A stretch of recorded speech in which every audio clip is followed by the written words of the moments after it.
Hey, what's going on, guys? It's Turon here with another Warhammer Total War online commentary. In this particular matchup, I will be piloting the Beastmen, led by Malagor the Dark Omen, and I'll be facing off against an opponent over here who's playing the Greenskins. And as far as his leadership, a little unusual. He's actually using a Goblin Great Shaman, so definitely something I don't see a lot on ladder.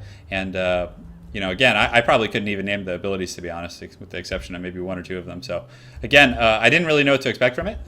Wasn't something I fought often. Usually, you'll see an Azog the Slaughter with the Lore of Death or things of that nature. So, should be interesting.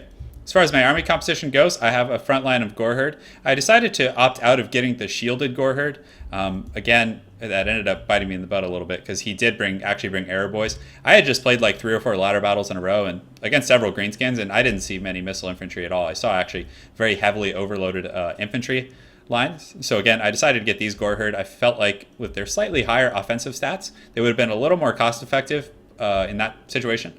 But again, this just happened to be one of the games where I could have used the shields, as he has 2 groups of Orc Arrow Boys as well as Goblin Wolf Rider archers back there. So should be fun.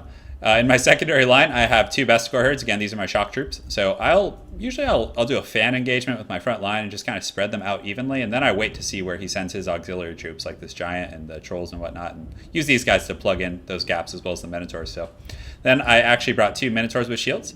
I wanted to diversify my army a little bit, and again, these guys are very resilient with their shielded abilities, and that'll be pretty decent against the Arrow Boys, who tend to focus these type of units down, as well as these Goblin Wolf Rider archers, although they do have really, really poor missile damage, so regardless, I probably wouldn't need it. But hey, why not, right? In the backline, I have Malagor the Dark Omen with the Lore of the Wild.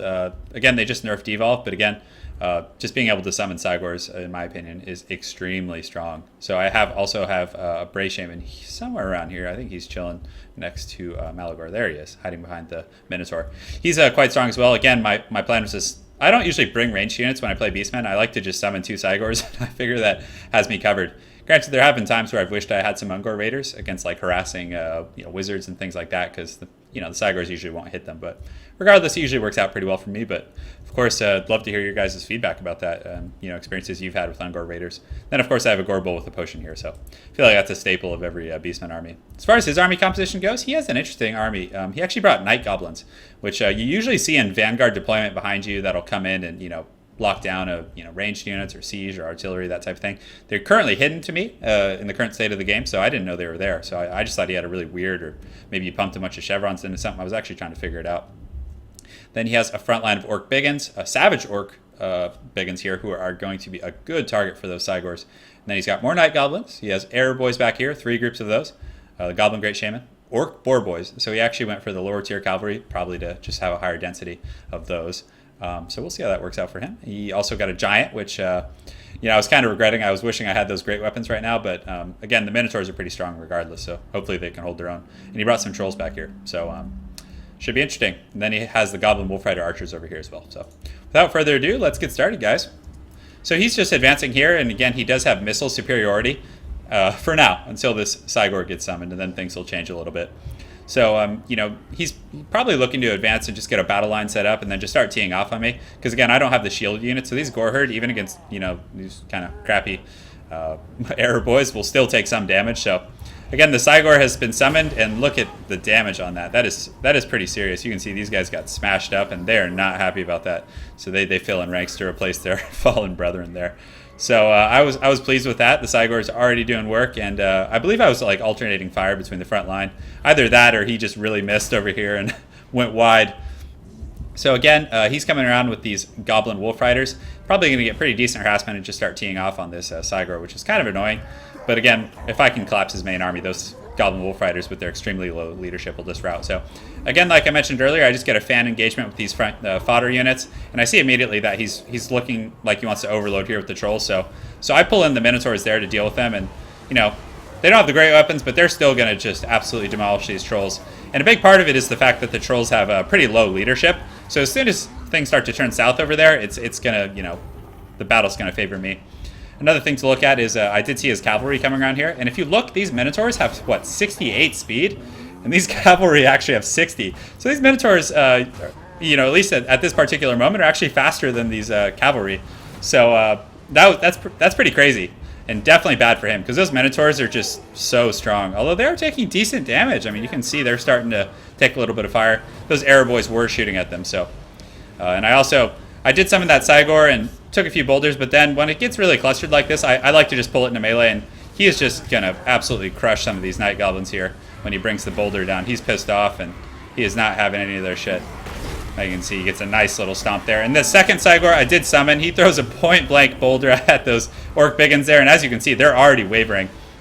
So again, I did take some serious damage over here. My Goreherd did get pretty heavily damaged, and this Goreherd also took a serious beating. So his arrow boys are doing some pretty good work, and again, his cavalry, that's one of his big advantages. He's maneuverable, and he's using his missile attacks from his Goblin Great Shaman on this Cygor, and doing a pretty good job focusing it down. But again, the Cygor is no schlep when it comes to melee, but he is taking all this fire from his Goblin Wolfriders, and to be honest, I just don't have the mobility to deal with it.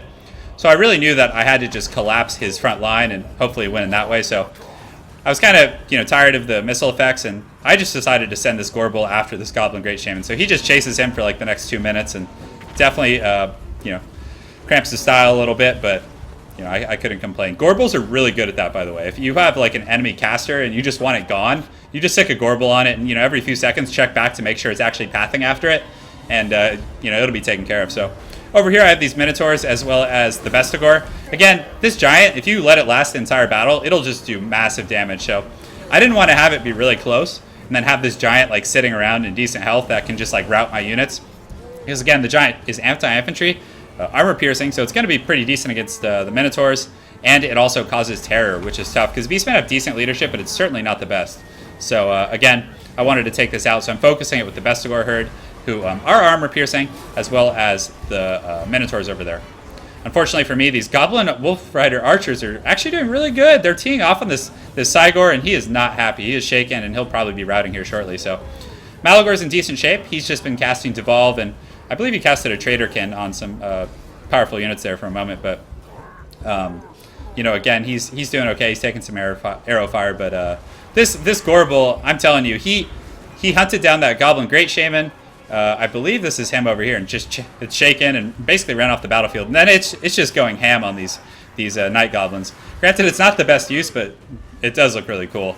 And he's taking a lot of fire from these arrow boys. So thankfully for me, I hadn't used my potion yet. So again, Gorbels are so resilient. You can send them in the back line, leave them alone against tons of units, and then just use that potion, and it'll really do some good work. So the melee line's kind of developed, and as you can see, it resolved, and he did take down that Cygor, which was pretty good. The Minotaurs still have a few people left, and they're pretty steady. So I was happy about it, and this Bestigor herd was able to survive. So again, they're going to be able to tear through a lot of these really low units, low tier units. These units took a lot of attrition damage, and another thing to take note of is I have far stronger leadership. Malagor is a fairly strong combatant, especially compared to a Goblin Great Shaman. So he's going to get in there and do some work, and he's in good health, and these Bestigors are in pretty good health as well. So it's definitely going well for me here. And the big problem for him, if this Gorbel wasn't in such good health, he might have a chance at winning here. But the fact that this Gorbel is just an absolute beast and is in perfect health. I mean, look, he was at like what, 50%, and that potion just took him over the top and brought him back to full life, and that's really rough to deal with. And again, a lot of his army, though he did have a lot left, were low leadership units. Like he had the Trolls and the Goblins. Definitely not the highest leadership units. And again, like I mentioned earlier, if I could crumble his front line and take out his leadership, these Goblin Wolf Riders, even though they're in good health as well as these Orc cavalry, they would all just turn and rout. So that was definitely a decent advantage for me there. So yeah, it was definitely a good game. As far as the breakdown goes, these Goreherd, they did take a lot of missile damage. Although it didn't, necessarily wasn't reflected in the kills of these arrow boys. They did do a lot of HP damage to these guys, but they still racked up quite a few kills. Granted, they were fighting goblins, so it's not the most accurate reflection of that. The Bestigor herds did pretty well for themselves. Definitely pleased with that. They were plugged in, and these Minotaurs were able to deal with the Trolls, which was good. And then they were this Minotaur, as well as one of these Bestigor herds, was able to take out a giant and then continue to fight after that. The real MVP of this game, though, was the Gorbel. It chased down that Goblin Great Shaman and just murked him, and then was able to just run and cause havoc and really tear up the morale of those low tier orc units. So So definitely was happy with that. As far as his army goes, these Night Goblins did not too bad at all, actually. I was pretty surprised. Granted, I think a little Vanguard play with them might have been a little better. At least, come in once the battle lines had engaged and could have perhaps gotten a decent flank. But again, I'm not terribly familiar with them, so perhaps I'm wrong. The Biggins did pretty well, and the Savage Orc Biggins, definitely having them in exposed to the Cygors was really rough for them. They took 3 or 4 boulders before the battle started, and it was not good for them. Orc Boar Boys did pretty good. And these Goblin Wolf Riders, though their kills were low, they did really good against my Cygor. They basically took one of the Cygors out with a little help from some infantry, but it was definitely good on his part. The Giant didn't do bad, but he was just enveloped by Minotaur, so not much he could do there. So anyways, thanks so much for watching, guys. I hope you enjoyed that battle. Good game to round disc. I look forward to seeing you get on ladder, and y'all have an excellent night. Thanks so much.